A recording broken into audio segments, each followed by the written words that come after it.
मी अनिल मनोहर आवटी, मूळ राहणार सोनई, हल्ली राहणार कपोन रोड, अहमदनगर. आताच मी SP साहेबांना निवेदन दिलेलं आहे की माझे जे सोनई येथील गाळे आहेत, या गाळ्याच्या संदर्भात श्री अशोक जगन्नाथ कुसळकर यांनी माझे गाळे हडपण्याचा प्रयत्न सुरू केलेला आहे. त्यामध्ये त्यांची मुलं गणेश अशोक कुसळकर, संदीप अशोक कुसळकर, गंगाधर अशोक कुसळकर, बापू अशोक कुसळकर, सागर अशोक कुसळकर आणि त्यांचा मित्र अनिल निमशे असे 5-6 जणांनी मला गाळ्याचा व्यवहार सामोपचाराने मिटवण्यासाठी बोलावलं आणि दमदाटी केली.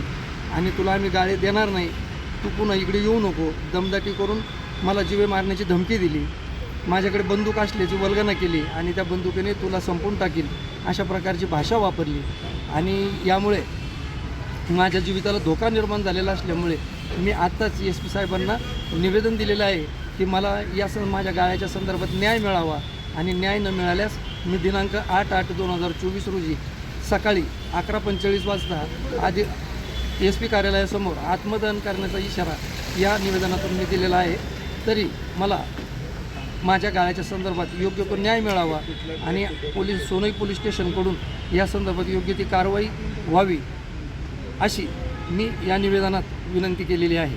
गाळ्यांच्या संदर्भात 2003 साली मी पाराजी कोले यांच्या मध्यस्थीने अशोक जगन्नाथ कुसळकर यांच्याकडनं 50,000 रुपये घेतले. त्यानंतर पुन्हा 25,000 रुपये घेतले. परंतु पहिले म्हणजे 50,000 रुपये घेतले होते ते मी स्टॅम्प पेपरवर लिहून दिलेले होते. या लोकांनी त्या 50चे 90,000 असे खाडाखोड करून 50चे 90,000 केले आणि मला या गाळ्याच्या संदर्भात फसवण्याचा प्रयत्न केला. शिवाय सावकारी पद्धतीने माझ्याकडून त्यांनी 18 लाख रुपयाची मागणी केली. मी गाळे मागण्यास गेलो असता वेळोवेळी धमकावण्याचा प्रयत्न केला गेला, इकडे येऊ नको अशा प्रकारची वल्गना केली गेली. आणि विशेष म्हणजे माझे हे जे गाळे होते ते पक्के वीट बांधकामामधील गाळे होते.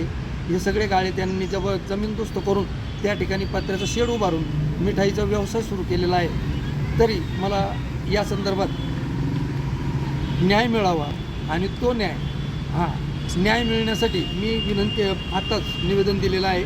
संदीप अशोक कुसळकर हा मूळ गुन्हेगारी प्रवृत्तीचा असून त्याच्यावर सोनई पोलीस स्टेशनला बऱ्याच गुन्ह्यांची नोंद आहे. आणि यामध्ये आज तो उपोषणाला बसलेला आहे. उपोषणाला बसण्यामागील त्याचं मूळ कारण हे वैयक्तिक स्वार्थ आहे. त्यासाठी त्याने प्रशासनावर सुद्धा खोटे आरोप केलेले आहेत. आणि या आरोपांमुळे माझे मूळ जी मागणी आहे गाळ्यांची ती बाजूला ठेवून त्याने या सगळ्या प्रकाराला वेगळे वळण दिलेले आहे.